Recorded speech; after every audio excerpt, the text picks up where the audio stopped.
Hello. So, all this week on my Instagram and Facebook, I've been talking about strategies for directly tackling pornography addiction or compulsive behaviors that are causing you to stumble and get pulled away from time with God and from the life that God wants you to live. So, I'm going to fire through those pretty quickly here, and this is going to be a relatively short video, but I am going to spend a little bit of time talking about each one of the four strategies. So, strategy number one is to buy an alarm clock. This seems kind of silly on the surface, maybe, or maybe it makes total sense to you. But when I was really struggling with pornography, a big problem that I had was that I was using my iPad as an alarm clock. And of course, because we had Wi-Fi in our house, and actually because my iPad had SIM card and therefore um, cell service, and I could look up the internet. I could look up. I could do internet searches on my iPad, whether we had our Wi-Fi turned on or not.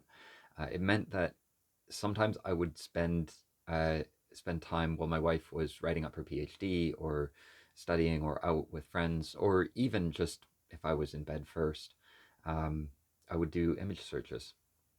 And that's something that I'm really not proud of, but it's something that happened. And I would have been able to get around that problem much easier if I just bought an alarm clock. If I just had an alarm clock next to my bed, then I could have plugged in all of my technology out of my room. Even now that pornography isn't such a struggle for me and it's not kind of a daily concern that I have, I still plug my phone in out of my bedroom, but for other reasons. The problem is that I would look up images because I was tired and I had no energy to resist the temptation. And then I would feel guilty about doing it and stay up, and that would keep me awake. I would be awake, feeling guilty and feeling shameful and feeling like I was a horrible person for doing those sorts of things. Um, some of that might be true, but it certainly wasn't helpful.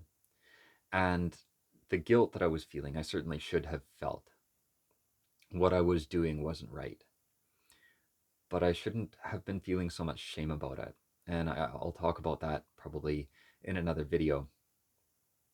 So that's strategy number one, is buy an alarm clock. Strategy número dos, number two, make a list of the common situations that cause you to stumble or struggle. Places or times where your energy is low, or where your resistance is low, or where your guard is down. Any times where you find that this is a bigger challenge for you, whether it's overeating or pornography like it was for me, or gossiping, all of these can be tackled head on when you identify all of the places that you struggle with it most, and then write two strategies for each one of those situations. This could be something like the example that I just gave of having my iPad beside my bed. Um, if I if I had just bought an alarm clock, that would be one strategy. Another strategy would have been to set a switch off time, or set a timer in my phone and iPad, in my technology, for times that I just wasn't able to access the internet on them. Just put them onto airplane mode. So those are two strategies that would have worked for me then. Um, Say if it's overeating, if I struggle with food and uh, especially when I have a conversation with my aunt who makes me feel guilty for not getting better grades or completing the university courses that I started or something like that. This isn't a real example. I don't have an aunt who, and actually, I didn't even start that many university courses, so not finishing them was not a problem. But um, if I know that in that situation I'm going to walk away feeling guilty and going to immediately want to buy more food, high sugar foods, very carbohydrate heavy foods that just make me feel gross afterwards and don't fuel my body properly, then I can write that down as a situation and say, okay, after I visit with my aunt, then I'm going to give myself 10 minutes. I'm going to give myself a 10-minute buffer between that and something else where I'm going to go for a walk and have time to decompress from the conversation that I've had with her so that I can deal with any of the emotions that come up and not and not immediately turn to food. That's one strategy. Another strategy could be I'm going to have a conversation with this aunt and just put that topic off limits, or put a pause on social conversations with her one on one, where I'm going to be exposing myself to more of these feelings that cause me to want to go and cope with my discomfort. Strategy number 3 is to change your routine. Change the way that you do things a little bit. Maybe build an evening routine for yourself or build a morning routine for yourself that supports the change that you want to make in your life. Could also be something like uh, changing your lunch routine. Maybe if you always sit at the same table or you always look at the same magazines, maybe you make a point of bringing an e-reader and reading a book that you like, or reading some Bible verses. Maybe you memorize a Bible verse and make that part of your coffee break, of your morning coffee break, is to sit and recite a Bible verse to yourself. That could work. Another strategy might be choosing to talk to somebody that you don't usually visit with. Learn a little bit about your colleagues. That could be a fantastic strategy for breaking the feeling of isolation and feeling like you are left to struggle on your own. If you're distracted by other people, you're probably not going to go searching your phone for images or videos that you don't want to be watching. And might actually help you to feel calmer, so you maybe don't go for that food or don't switch to gossiping. Strategy number 4 is to use a content blocker. I thought that this was a big scam. I thought that they didn't work. I thought that they were terrible, and I didn't really see the point of having a content blocker. And a big part of that was that I wanted to install something on my phone, on my computer, that would make me holy, and I wouldn't have to worry about it ever again. And that's just not how they work. I'm a human. I have human desires. I have human weaknesses.